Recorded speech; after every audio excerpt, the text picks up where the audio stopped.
안녕하세요. 한국학 에세이의 문강입니다. 우리는 지난 시간부터는 한국학 에세이의 두 번째 장르라고 할 수 있는 한국선에 대해서 우리가 지금 살펴보고 있습니다.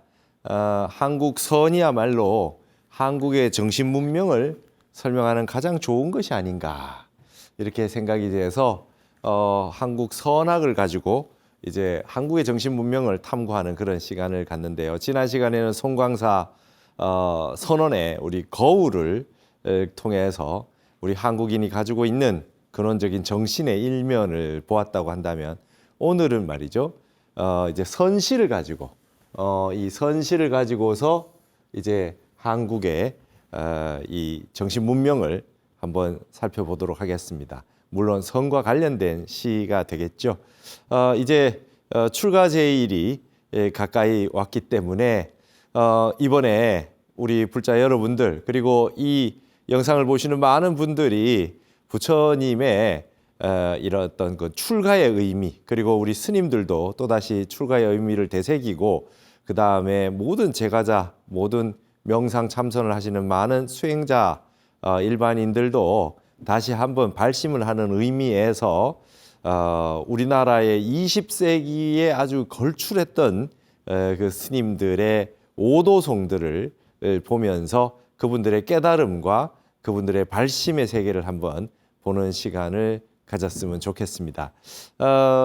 지금 여러분, 제가 이제 그 한국화 에세이라는 글을 불교 신문에 한 4년 전쯤에 이렇게 썼던 그런 글들인데요. 제가 이런 말을 썼어요. 스님들의 깨달음을 담은 개송을 오도송이라고 한다. 그런데 깨치면 왜 다들 시를 짓게 되는 것일까? 왜 다르게 할 수도 있는데, 이게 시라고 하는 장르를 통해서 시라고 하는 것은 이 참 우리가 이 시는 언지거든요. 자기의 뜻을 말하는 것이 시다, 이렇게 돼 있습니다. 이게 이제 시언지라고 하는 동양의 사상이 있어요. 모시서라고 하는 시경에 대한 해설에서부터 시작이 되는데, 이 마음이 이렇게 어떤 장소에서 이렇게 있으면 이게 여기에서 말이죠. 이렇게 마음에서 말하자면 이게 하트된 마음에서 이게 이 심방 심실이 다 나누어진 이 마음 심자가 원래 이 심장을 그려놓은 거예요. 그러니까 우리가 지금 하트로 표현하는데 뭐 각골문에 다양한 형태가 있으니까 이제 막 심장으로 하나 이렇게 표현해 놓읍시다.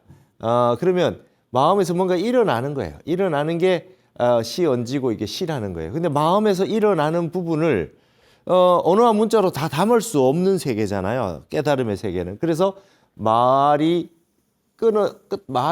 언어 문자를 떠난 세계, 그런 세계인데, 뭔가 깨달음의 상황을, 내용을 말로 표현을 해야 된단 말이죠. 그래서 어쩔 수 없이 말에 의거해야 될 수밖에 없는 또 이러한 중요한 어떤 양변이 걸려 있는 거죠. 불림 문자이면서도 분리 문자입니다. 이 언어 문자를 내세울 수도 없지만 그렇다고 해서 떠날 수도 없다. 떠날 리자 써가지고 불림 문자이면서도 분리 문자다 하듯이, 이언이며 의언이라고 하는 이 중간 가정 정도의, 중간물 정도의 시적인 것이 있지 않겠느냐, 이렇게 보여진단 말이죠. 그래서 선과 가장 가까운 장르를 부득이 고르라고 한다면 시가 된다. 그래서 시선이려, 이런 말이 있습니다. 시와 선은 하나가 된다. 시선은 이려다, 이런 말도 있지 않겠습니까? 그래서 이제 한국 불교를 설명하면서 한국의 미학과 선미학, 선문화, 그 다음에 이것이 얼마나 우리 한국인이 현재 전 세계의 한류가 펼쳐나가고 있는 그 문화의 기반이 되고 있는 언어 문자의 상징성, 그런 부분의 시, 그런 것과 선, 이런 부분, 그 다음 어떤 우주에 보이지 않는 어떤 깨달음의 세계, 도의 세계, 보이지 않는 세계가 있다면 그것을 어떻게 이렇게 피워서 마음에서 이렇게 펼쳐낼 수 있느냐라고 하는 부분을, 많은 시들이 있는데 그 가운데서 오늘 선시, 오도송, 우리나라 큰 스님들의 오도송을 한번 살펴보면 좋겠다 하는 것입니다.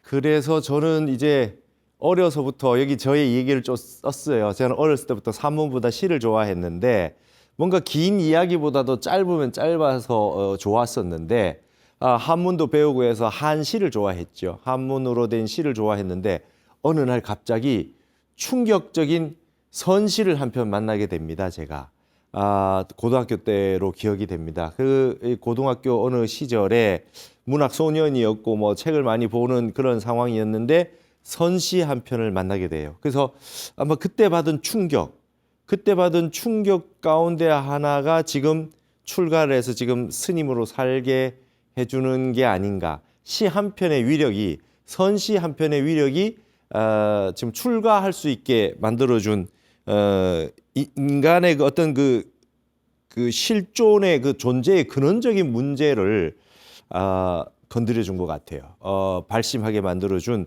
내용이 됐고 결국은 출가를 하게 됐죠. 그래서 저는 사실 19살 때 정도 출가를 하고 싶었었는데 학교를 다 다니고 동양학을 하고 철학 공부를 많이 한 다음에 딱 10년 뒤에 이렇게 출가의 길을 나오게 됐습니다.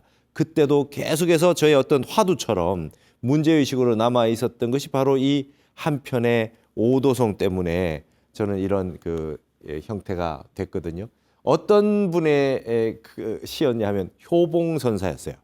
효봉 스님의 이 처음에 어떤 접했던 책이 달을 가리키면 달을 봐야지 손가락 끝은 왜 보고 있나라고 하는 역대 종정 스님 법어집이 있어요.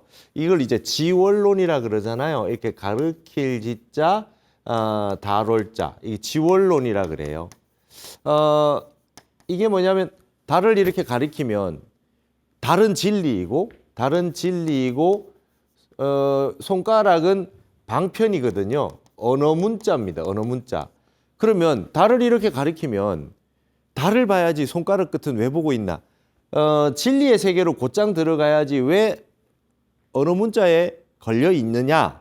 이게 이제 우리 선시에 많이 등장하고 있는 선사상의 핵심인데 언어 문자에 얽매이지 말고 진리 본연으로 들어가라 내용인데 책 제목이 그렇게 했어요. 달을 가리키면 달을 봐야지 손가락 끝은 왜 보고 있나?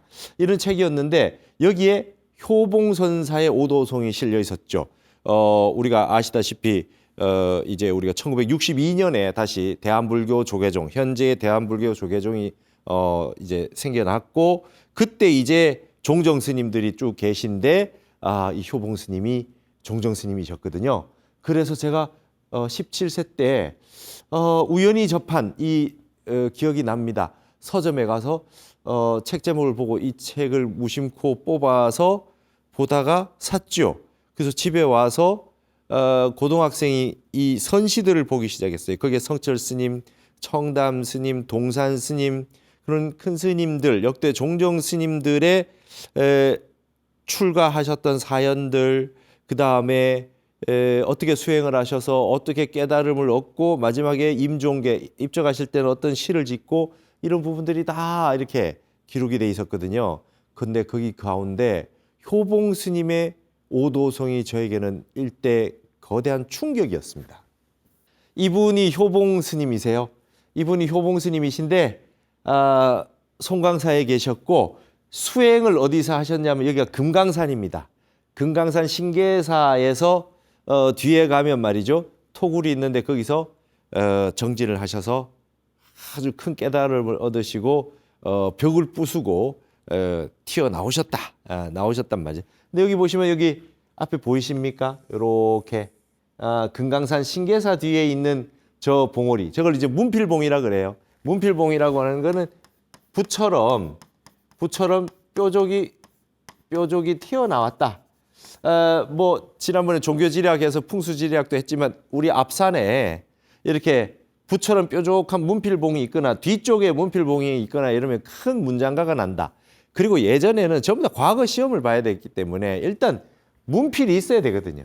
문필이 있어야 큰 인물이 나니까. 그래서 여러분 금강산에서도 이 신계사는 말이죠. 과거 시험 공부하는 분들이 공부하러 많이 갔어요. 만약에 아마 통일이 돼서 우리가 금강산을 다시 우리 성지로 복원을 하게 된다고 하면 지금도 이제 남북 교류를 해서 금강산 신계사는 지금 이제 이렇게 복원을 해놓은 거죠. 남한에서 가서 우리가 복원을 다 해놨는데 지금 관리가 조금 뭐 잘 소통이 안 되니까 안 되고 있지만 향후 통일이 된다 그러면 아마 이 신계사 이 금강산에서 신계사는 수능 시험 기도로 아주 제일 좋은 곳이 아닐까 싶습니다. 이런 문필봉이 있으니까요. 역대의 최고의 장소인데 여기에서 효봉 스님이 이쪽 암자에서 크게 오도하셨어요. 자, 여러분 오도성을 한번 보시겠어요? 해저연소 녹포란하고 화중주실 어전다로다 차가 소식 수능식이요 백운섭이 월동주라 바다 밑 제비집엔 사슴이 알을 품고 불속 거미집엔 집에선 물고기가 차를 다린다. 이 집안 소식을 뉘라서 알 수 있으리 흰 구름은 서쪽으로 날고 달은 동쪽으로 달리네. 이 집안 소식, 그죠? 차가 소식, 이 집안 소식. 이 집안 소식은 어떤 소식이냐 이 말이에요. 어떤 소식이냐. 이거는 이제 우리 불문의 선가의 조사 큰 스님들이 깨달음을 이루시는 이 불문의 문중의 이 집안 소식이겠죠. 이 달마로부터 이어온 이 육조부터 해서 한국의 이 해동의 역대 조사 스님들이 이어온 이 집안 소식. 누가 알겠느냐? 흰 구름은 서쪽으로 날고 달은 동쪽으로 달리네. 이거는 말하자면 이제 우리 그 화엄 사법계로 보면 사법계라서 이건 좀 평범한데 평범한 진리, 사는 산 물은 같은 말이기는 한데요. 지금 와서 보면 근데 그때 저를 아주 놀라게 한 구절이 바로 이 첫 두 구절입니다. 바다 밑에 제비집에 사슴이 알을 품었다. 자, 이거 뭡니까? 제비는 하늘에 사는데 바다 밑에 제비집을 지었는데 그 제비집, 조그만 제비집에 사슴이 들어가서 알을 품었다? 이게 무슨 말이에요? 그 다음에 불 속의 거미집에서는 물고기가 차를 다린다. 야, 저는 이 17세 때 이 시를 보고 그때 한참 저는 이제 한문으로 시도 짓고 한문으로 뭐 친구가 생일 되면 시도 한문으로도 지어주고 뭐 한시도 보고 뭐 한문 문장도 많이 보고 한문도 많이 배우고 뭐 이 통감 이런 것도 보고 뭐 사서도 다 받고 그랬거든요. 근데 여기에 막혔어요. 도대체 이게 무슨 소식이지? 깨달음을 이루었다고 하는데 이런 시를 짓는다? 효봉선사의 이 오도송. 이게 아마 제가 전생에 언젠가 불교 공부를 했거나 스님을 했거나 참선을 했거나 했을 때에 그때의 아래아식에 저장되어 있는 저의 그 파일이라고 할까요? 파일에 있는 어떤 곳과 접속이 된 것 같아요. 그때 아주 전류가 통하면서 이때의 충격이 저 인생을 확 잡아먹었어요. 그래서 대학교를 다녀도 출가를 하지 않고 대학교를 다녀도 늘 진리를 찾아 헤맸던 것 같고 실존 사상, 그다음에 뭐 서양 철학, 동양 철학 이런 것들을 다 보면서 그럼에도 불구하고 이 해답을 못 찾아서 결국은 이제 출가를 하게 되는 또 인연이 될 수 있었던 것 같아요. 이 시 한 수가 이 시 한 수가 저를 출가하게 만든, 출가하지 않고는 살 수 없게 만든 엄청난 저에게는 큰 계기가 됐던 그런 시였습니다. 보시면 이 첫 두 구절을 읽었을 때에 이 충격이라 이루 말로 할 수 없었죠. 무슨 시가 이렇지? 하는 의문 속에서도 뭔가 엄청난 힘이 있고 전율이 있어서 나를 강하게 끌어당기고 있음을 느낄 수 있었습니다. 그리고 깨달음을 얻고 나서 읊었다는 매력이 있었죠. 그래서 견성이라는 것에 대해서 아주 처음으로 궁금증을 품게 되었습니다.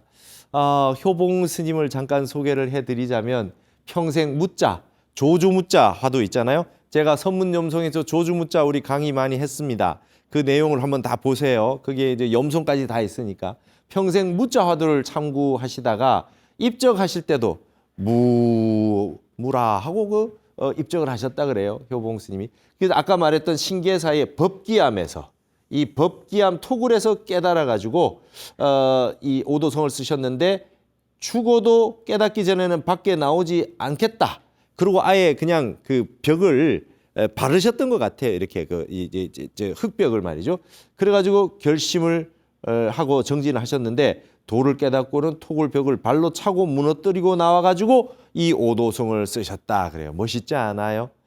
금강산 법기암에 가서 거기에 이제 효봉굴이라고 하는 곳을 우리가 한번 복원을 해서 정진 처소로 한번 만들고 싶은 그런 원력이 생기네요. 효봉 스님 그때 막 벽을 치고 나왔을 때 머리도 막 길러져 있었고 막 그러셨다 그래요. 엄청난 수행을 하셨습니다. 판사셨는데 여판을 지고 나왔다. 그리고 인생의 무상함을 느끼고 출가하셔가지고 대각을 이루셨다. 우리가 이러한 효봉 스님의 공부의 이 과정을 볼 때 하나의 일화가 있습니다. 여기 일화가 있는데요. 어떤 선원에서 꼼짝도 안 하고 정진하시는 스님이 한 분 계셨단 말이죠. 그분을 보고 아주 유명한 강사 스님이 옆에 가셔가지고 그랬답니다. 뭐라 그러냐면 바다에서 고기를 잡으려면 그물 쓰는 법부터 배운 뒤에 고기를 잡아야 하지 않겠습니까? 이랬대요. 그랬더니 그때 당시 그 수자가 효봉 스님이었는데 뭐라고 말했냐면 이 공부는 바다를 통째로 마시는 공부입니다. 이렇게 얘기한다. 그렇게 고기만 골라서 잡는 공부가 아니고 바다를 그냥 통째로 마시면 미역도 걸려오고 깡통도 걸려오겠지만 고래를 잡을 수 있죠. 낚시로 어떻게 고래를 잡겠어요? 바다를 이렇게 통째로 마시는 공부라는 거예요. 그러니까 교학이라고 하는 부처님 말씀은 진리의 세계를 하나하나 진리가 무엇이라고 이거 공부하는 거하고 달리 선이라고 하는 거는 그냥 온 세상을 그냥 통째로 마셔버리는 공부입니다. 바다를 통째로. 그러면 쓰레기도 들어와도 분별하지 않고 거기에 고래가 잡히는 법입니다. 이 말을 딱 하는 걸 보고 깜짝 놀랐어요. 그때 놀라셨던 분이 대강백이시던 운어 스님이셨고 그때의 이 먼 훗날 한국에 이제 이 그 큰 스님이 됐던 이 효봉 스님을 만나시고 난 다음에 이 운어 스님이 그 다음부터는 선방에서 정진하시는 수자 스님들이 예를 들면 뭐 경을 안 봐서 뭐 무식하다는 둥 뭐 이런 말씀 전혀 안 하시게 됐대요. 바다를 통째로 마시고 있는데 이렇게 생각을 하시면서 그 두 분의 인연법이 이렇습니다. 그래서 당시 이 두 스님이 한국의 선과 교를 대표할 효봉 스님과 운어 스님인지 서로 몰랐겠죠. 근데 이러한 어떤 이 효봉 스님의 오도송의 어떤 이 기묘한 그 선시 뒤에는 이러한 바닷물을 통째로 마셔버리겠다라고 하는 효봉 스님의 큰 어떤 그 발심, 나는 좀 늦게 출가했지만 바닷물을 통째로 마시겠다라고 했던 그런 발심의 정진력이 뒷받침이 되지 않았냐, 이렇게 대장부의 마음이었다.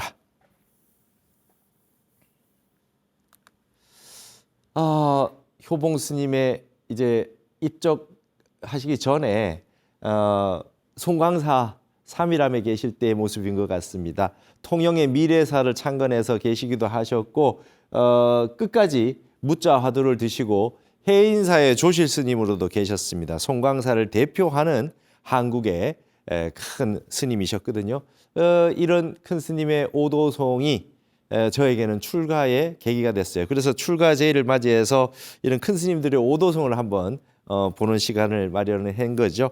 자, 그 다음에는 이제 경어 스님을 한번 봅시다. 경어 스님의 어떤 이 오도송을 보지 않을 수가 없어요. 제 개인적인 사감이지만 20세기 한국 불교의 오도송의 그랑프리는 경어 선사에게 돌아가야 되지 않느냐. 뭐 저는 개인적으로 그렇게 생각했습니다. 왜냐하면은 시는 더 좋은 시가 많이 다른 분에게도 있을 수 있어요. 그러나 스님의 오도송 한 수가 꺼져가는 한국 불교를 죄다 살렸기 때문입니다. 큰 스님 이 경어 스님이 정말 구한말의 깜깜한 시절에 그때 화두를 들고 여사미거 마사도래, 선문염송에 제가 강의했어요. 여사미거 마사도래, 낙의 일이 가기 전에 말의 일이 왔구나라고 하는 이 향상구 공안을 들고 화두를 들고 타파해서 오도송을 쓰셨거든요. 이 경어 스님의 오도송이 있음으로 인해서 한국 불교가 다시 중흥을 맞이할 수 있었어요. 모든 선방문이 경어 선사를 통해서 열렸다. 다시 한국에 선풍이 일어났다.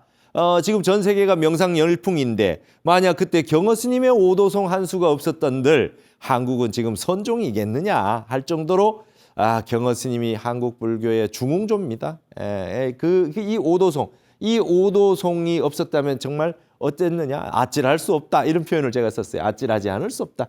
야인이 무사 태평가로다라고 하는 이 마지막 표현은 청고의 절창이자 요사장부의 자제곡이다.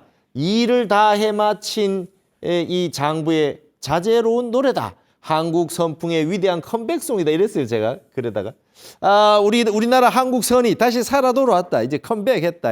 한국 선풍의 위대한 컴백송이다. 제가 이런 표현을 썼는데요. 경허선사의 오도송이 이렇습니다. 한번 보시죠. 홀문이너 무비공 하니 동각삼천 시아가로다. 6월 연암 산하로의 야인이 무사 태평가로다. 문득 콧구멍 없다는 소리를 듣고서 몰로 단박에 삼천 대천 세계가 나의 집임을 깨달았구나. 6월달 연암산 아래의 길에서 야인이 무사 태평가를 부르는구나. 여기에 연암산이 이제 이게 천장사 있는 연암산입니다. 그리고 여기에 갑자기 무비공 콧구멍 없는 콧구멍 없다는 소리를 듣고 화두가 박살이 났어요. 보는 찰나 듣는 찰나. 근데 이때 이미 화두 삼매에 드셔 있다고 봐야죠. 정진을 해서 선정 상태로 쭉 지나다가 제가 선문용성에서 많이 강의했잖아요. 보는 찰나 듣는 찰나에 화두가 박살이 나면서 이제 이 화두가 박살이 나면서 이제 터지는 거거든요. 그때 이런 말을 했다 그래. 누가 어떤 스님한테 질문하는 문답을 들었다는 거예요. 뭐 질문했는데 답을 못했다는 거니까요. 그러니까 그것도 답을 못하면 스님이 돼가지고 그런 거 답을 못하면 죽어서 소가 돼요. 이런다는 거예요. 그런 말이 있잖아요. 이 시주의 은혜를 받고 이 공부를 해야 되는데 수행을 하지 못하면 뭐 이렇게 질문해서 답을 척척 해야지. 이런 화두 같은 거 물으면 답을 척척 해야 되는데 답을 못하니 그러면 죽어서 소가 됩니다. 이래도 아무 말을 못하고 있는데다가 거기다 얘기를 하는 거예요. 아이고 그래도 또 말을 못하십니까? 나는 소가 되더라도 콧구멍 없는 소가 되겠습니다. 콧구멍 없는 소. 여러분 콧구멍이 뭡니까? 비공. 우리 선오록에 제가 선문점수할 때 많이 했죠. 콧구멍을 막아버리면 숨을 못 쉬잖아요. 이게 목숨줄이거든요. 근데 나는 그러면 뭐 이번 생에 뭐 잘 못 살았다고 그래가지고 소가 된다. 나는 콧구멍 없는 소가 되지 생사를 떠나버린 소잖아요. 그 콧구멍 없는 소가 되지 이런 말씀도 한마디 못 하십니까? 이런 얘기하는 걸 듣고 경허선사가 갑자기 화두가 박살이 났어요. 여사미거 마사돌에 화두를 들고 있다 박살이 났어요. 그래서 호련히 어떤 사람이 말을 한 거죠. 콧구멍 없다라고 하는 말을 호련히 듣고 나서 삼천 대천 세계가 전부 나의 집이다. 온 세계가 그냥 한 덩어리가 돼서 나의 나의 집이라고 하는 걸 돈각했다. 몰로 깨달았다. 그래가지고 천장사에서 말이죠. 연암산 천장사에서 6월 달이었어요. 그때 이제 산 내려가는 데에 야인이 무사태평가다. 여러분 야인이라고 하는 거는 들 사람이라고 하는 자유자재로운 사람이에요. 걸림이 없는 사람이 야인이거든요. 뭐 그냥 무술하고 뭐 깡패처럼 이렇게 김두한 나오는 어떤 그런 그 의리 주목 이런 분들 야인이라 그러는데 원래 야인은 아주 도가 높은데도 불구하고 숨어서 지내는 은거에 있는 그 진짜 도인들 뭐 촌에서 농사 짓는 줄 알았는데 그분이 도인이라 이런 분들을 야인이라 그래. 야인이 무사 태평가로다. 일 없는 태평가 노래를 덩실덩실 부르는 길에서 내려오면서 덩실덩실 태평가를 부르는 거예요. 멋있지 않아요? 경허선사의 오도송이 이렇게 멋있습니다. 여러분 경허선사의 진영입니다. 이렇게 지금 남아있는 진영으로 이 거의 얼굴을 비슷하게 그렸다고 보아지는데요. 아주 덩치도 크고 대장부셨던 것 같아요. 이게 지금 천장산에 있는 그 천장사의 경허선사 수행처인데요. 한번 가보십시오. 여기에 원성문이라고 돼 있어요. 이게 원성문인데 둥글 원자 이렇게 써놨죠. 원성문이라고 써놨는데 이게 그 이룰성자입니다. 이룰성자. 여기 있는 이룰성자를 이렇게 쓴 거예요. 이거 경허스님 친필로 보여요. 둥글 원자 이룰성자 했으니까 뭐겠습니까? 원이 우리가 원상 하나만 딱 그려놓고 진리를 상징하잖아요. 도를 잃었다라고 하는 뜻이겠지요. 도를 잃은 곳이다. 방이 조그마했습니다.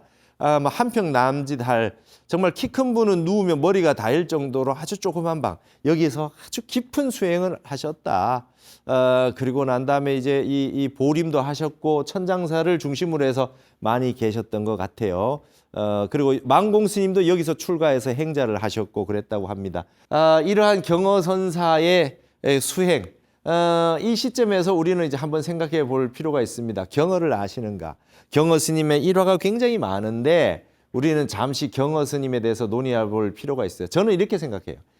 이 선승에 이 경허 스님의 격외의 벼류천지를 이쪽 차 안으로 끌어들여서 굳이 함께 논하지 않아도 된다고 생각한다. 저는 이렇게 얘기했어요.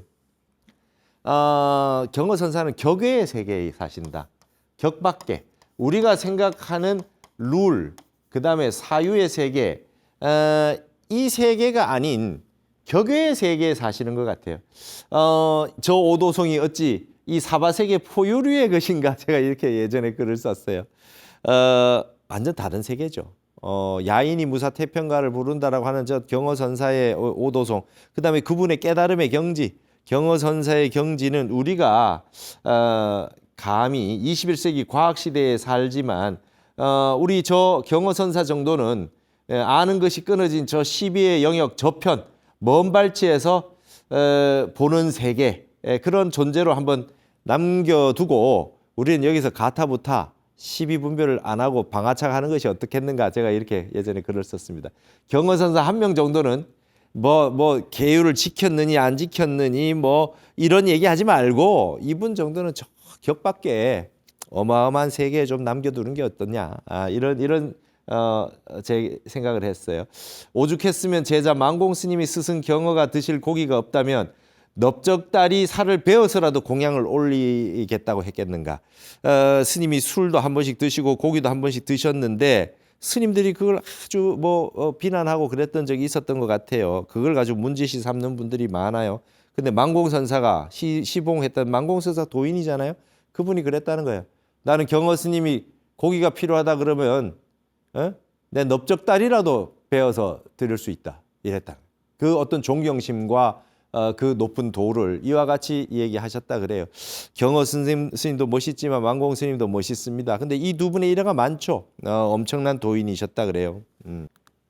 자, 여러분, 그 일제강점기의 그 잔혹한 엄동설안에도 운치와 해악을 보여준 전설적인 풍류의 극치점으로 경허 스님 한 사람 정도는 내버려 두어도 괜찮지 않을까 생각된다. 여러분, 경허 선사에게 뭘 얘기할 그런 상황이 아니었습니다.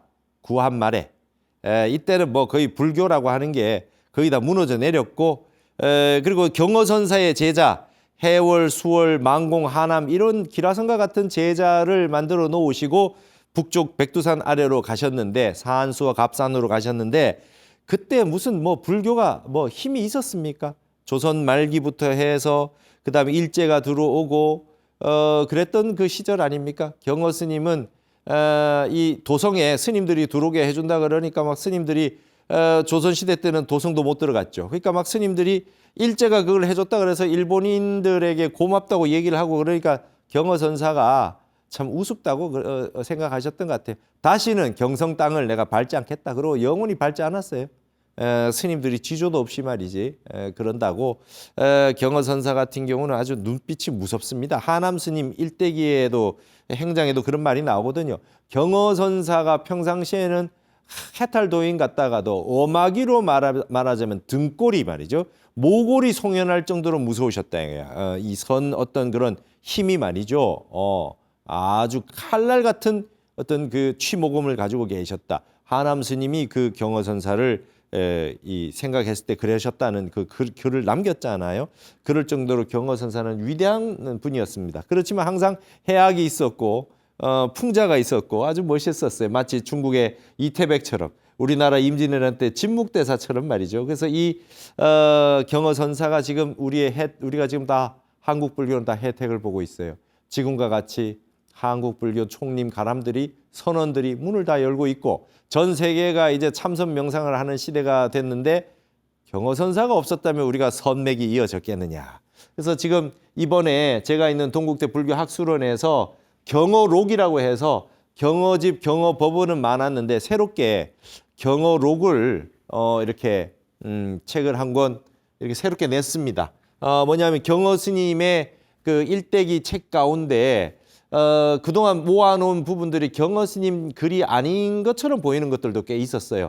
왜냐하면 입적하시고 난 다음에 그 북한에 가서 이렇게 다 이 책을 글을 수집해 오다 보니까 어떤 경우는 벼슬을 마치고 돌아와 보니 뭐 어떠하다 이런 시들도 있거든요. 그런 시들 다 제외하고 진정 경어 스님의 사상을 알 수 있는 그 엑기스만 뽑아가지고 경어 스님의 사상, 진짜 선사상을 다 한번 보겠다라고 하는 생각이 있는 분들은 이 경어록을 한번 보시면 좋겠습니다. 저도 이게 이 교정에도 참여하고 했는데요. 이렇게 이제 경어 스님의 사상을 다시 한번 정말 선사로서의 사상을 다시 한번 우리가 다시 한번 살펴보아야 되지 않겠느냐 이런 생각을 해봅니다. 이게 바로 경어 스님이 해월선사에게 전한 등등상속이거든요. 여기에 이제 이 등등상속이라고 하는 게 이게 등입니다. 그죠? 우리가 전등, 법등을 전한다. 등등을 서로 상속했다. 이게 태고 보우 스님으로부터 해서 쭉 법맥을 만드셨어요. 이으셨어요. 그래서 경어 스님이 여기 계시고 그다음에 처음으로 법을 인가받았던 해월 스님. 여기 경어 스님 친필이거든요. 이 글이 통도사 박물관에 지금 보관되어 있어요.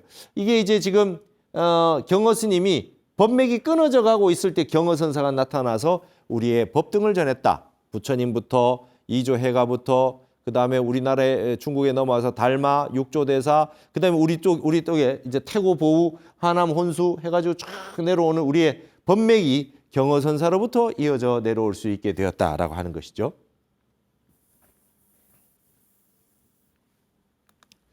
자, 그 다음에 이제 오도송은 만해 스님의 오도송을 한번 보고 싶습니다. 저는 이 만해 스님을 제가 대학원 다니고 했기 때문에 문학을 했기 때문에 만해 스님을 참 좋아했어요. 만해 스님의 님의 침묵 같은 경우는 제가 많이 외우기도 했고, 여러분 님의 침묵이 시 한 수가 아니잖아요. 여러분 그 님의 침묵 시집 전체를 한번 읽어보세요. 얼마나 멋있는지. 처음에는 님이 침묵하고 있지만 마지막에 어떻게 되는지 진짜 한번 보세요. 네 가요. 이제 곧 가요. 그래. 내가 이제 내가 간다는 거예요. 님을 기다리는 게 아니라 내가 직접 이제 나갑니다. 님이 부재했지만 나갑니다. 근데 여기에 이 님의 침묵은 모르는 사람들이 우리나라 한국에게는 아무도 없을 테지만 이 님의 침묵 가운데 가장 제가 좋아하는 건 서시예요. 서시. 그게 서시의 제목이 군말입니다. 여러분 만해 스님은 자기의 시집에 어느 분의 서문을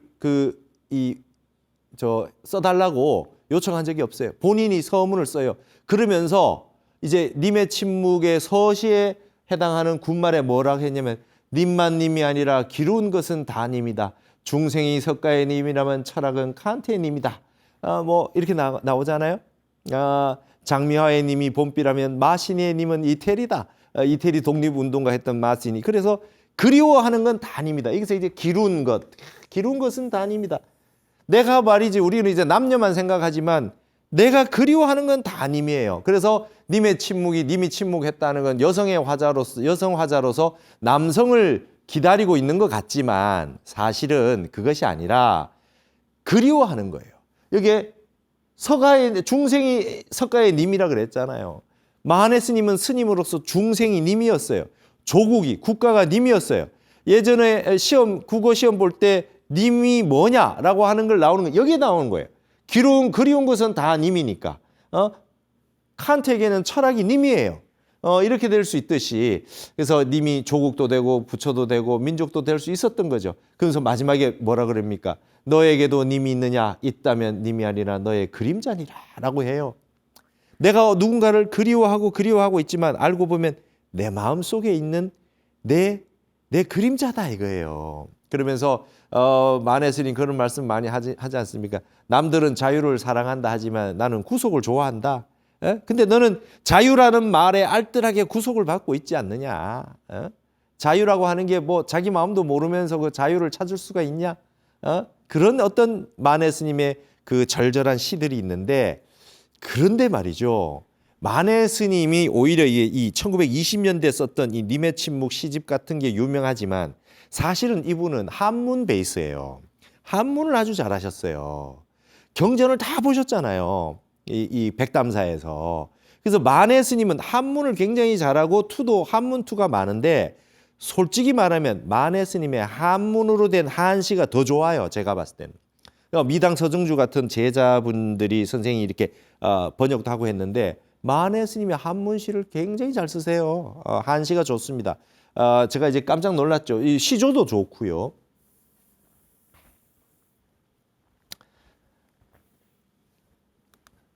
여기가 만해 스님이 계셨던 설악산 오세암입니다.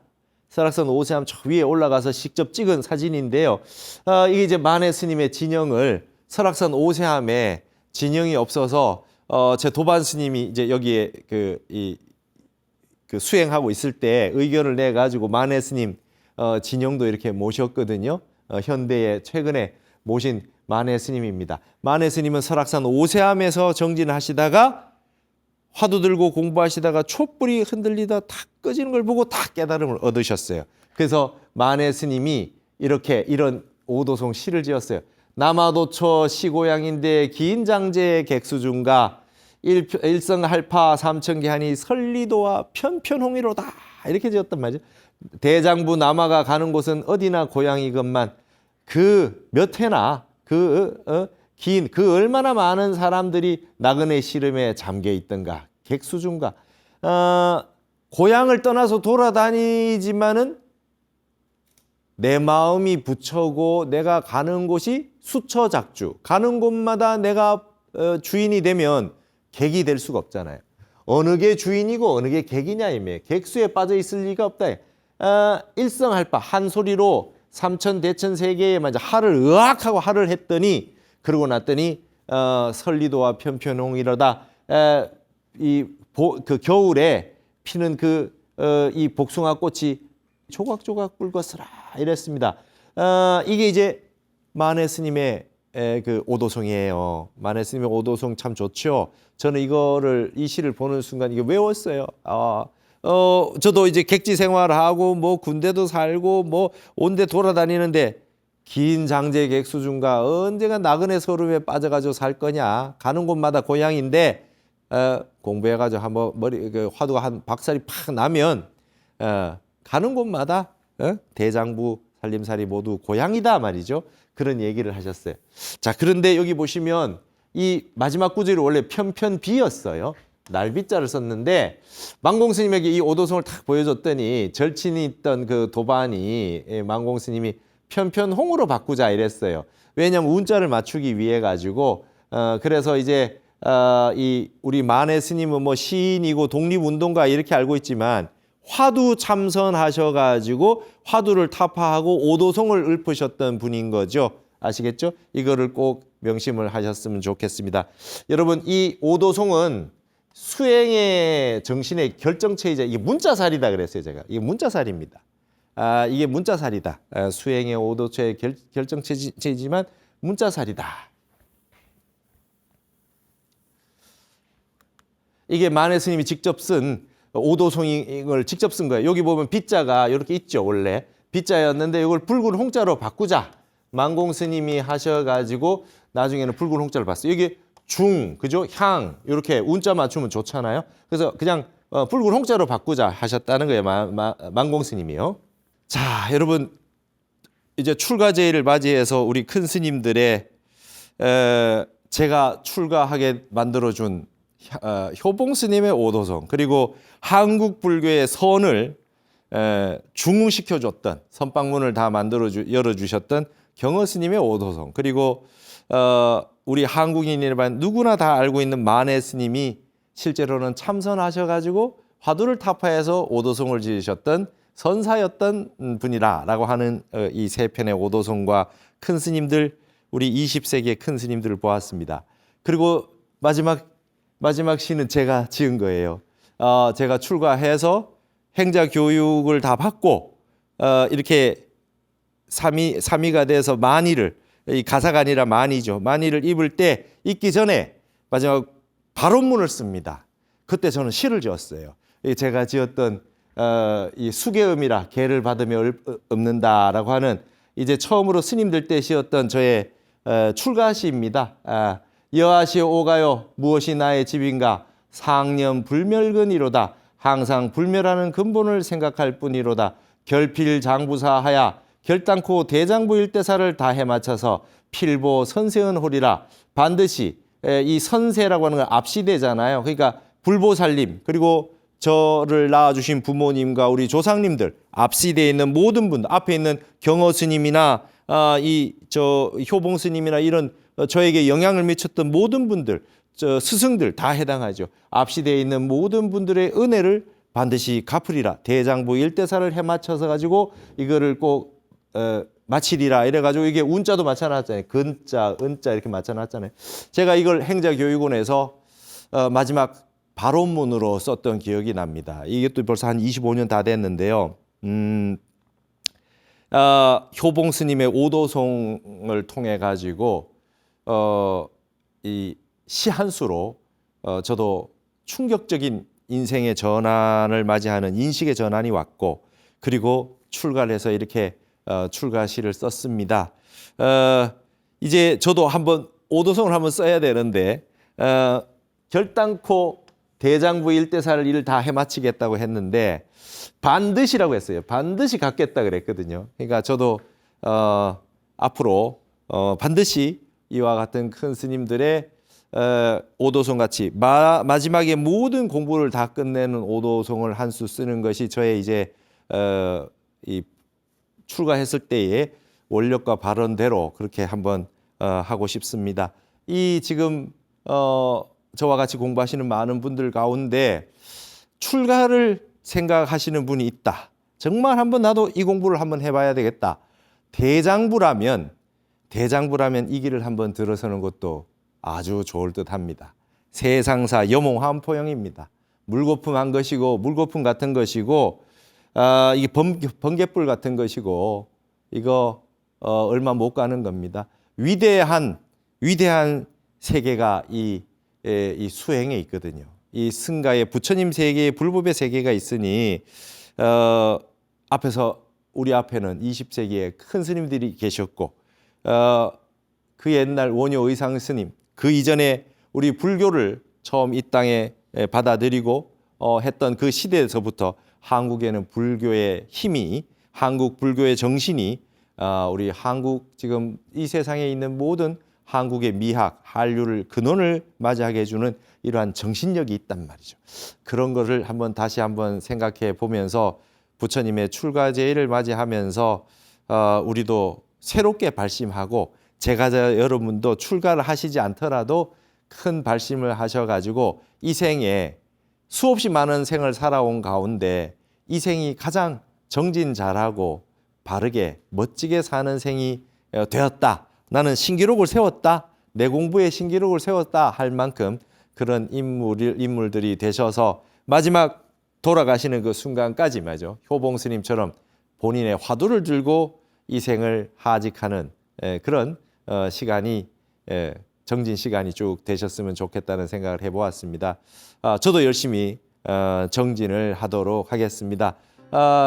한국의 선문화, 한국의 선의 미학, 그리고 한국의 선시와 이 선 사상에 관련된 것을 몇 큰 스님의 시로 보았지만 한국의 불교사는 위대합니다.